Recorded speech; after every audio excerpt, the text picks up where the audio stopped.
Halo semuanya, selamat datang di program Lagi Rame nih?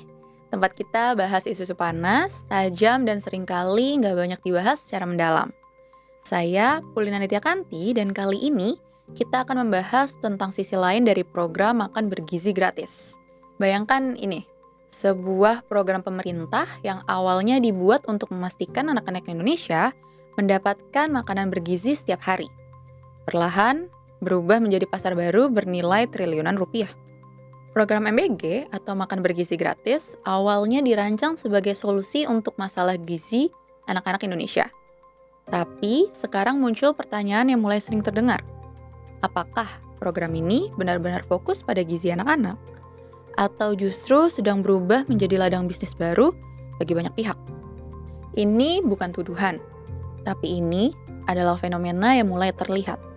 Dan menurut saya, ini penting untuk kita bahas.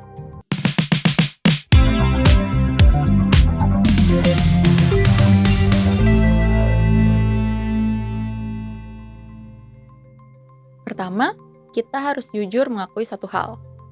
Program MBG pada dasarnya adalah ide yang sangat baik. Tujuannya jelas, memastikan anak-anak sekolah mendapatkan makanan yang cukup dan bergizi. Di banyak daerah di Indonesia, masih ada anak-anak yang datang ke sekolah dengan kondisi perut kosong. Kalau kondisi seperti ini dibiarkan, tentu akan memengaruhi konsentrasi belajar, kesehatan, bahkan perkembangan mereka dalam jangka panjang. Karena itu, program seperti MBG sebenarnya bisa menjadi investasi besar untuk masa depan generasi muda Indonesia. Tapi, di sisi lain, ada satu realitas yang tidak bisa dihindari. Program sebesar ini berarti anggarannya sangat besar. Dan ketika anggaran terlibat mencapai angka triliunan rupiah, maka satu hal hampir pasti terjadi, yaitu akan muncul ekosistem bisnis di sekitarnya. Beberapa waktu terakhir, kita mulai melihat fenomena yang cukup menarik. Banyak pelaku usaha mulai memposisikan diri dalam rantai program MBG. Mulai dari catering, supplier bahan makanan, distributor logistik, sampai perusahaan pengemasan makanan. Bahkan ada juga perusahaan yang mulai mempromosikan diri sebagai pihak yang siap mendukung program MBG.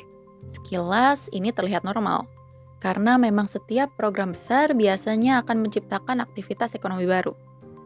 Ada bahan makanan yang harus disediakan, ada makanan yang harus dimasak, dan ada distribusi yang harus dilakukan setiap hari. Semua itu membutuhkan tenaga kerja dan bisnis. Jadi sebenarnya, tidak ada yang salah jika dunia usaha ikut terlibat.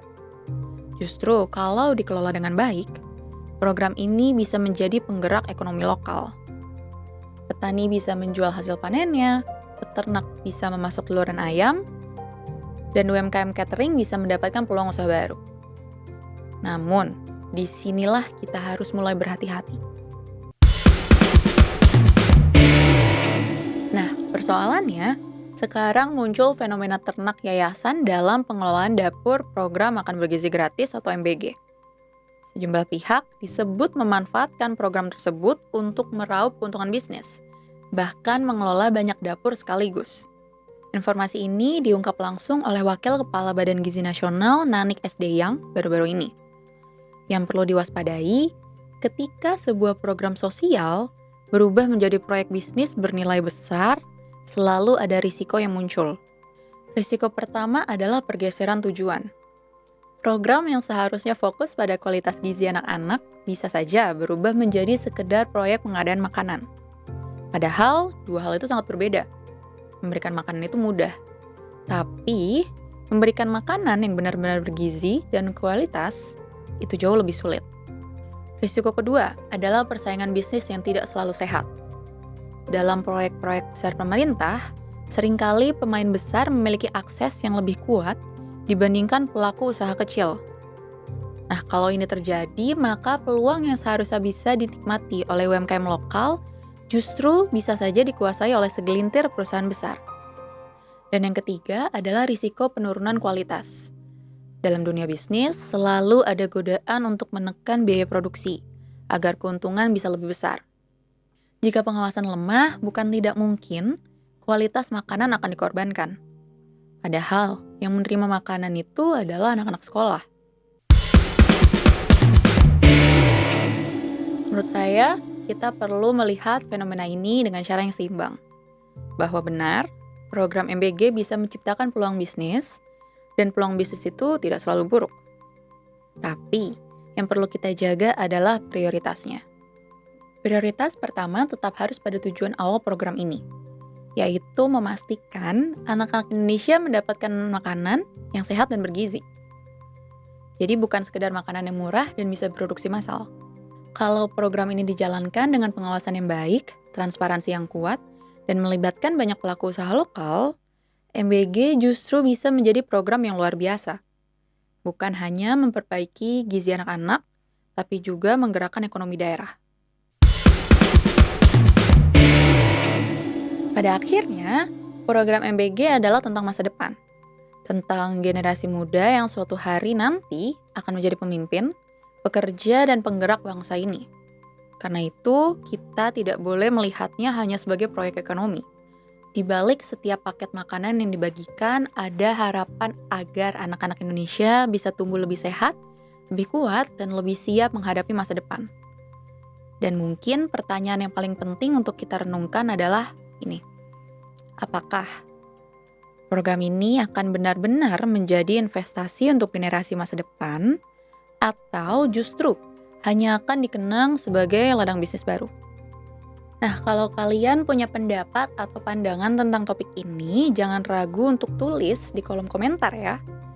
Dan jangan lupa untuk like dan subscribe supaya kamu nggak ketinggalan episode-episode menarik lainnya. Saya, Paulina Diakanti, sampai jumpa di episode selanjutnya. Tetap kritis, tetap waras.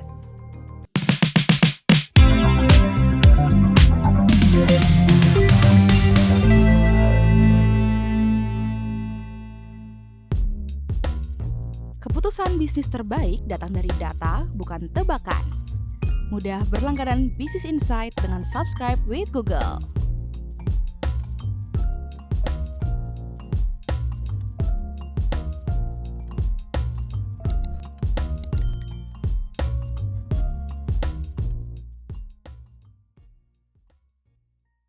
Download aplikasi Kontan sekarang di App Store atau Play Store.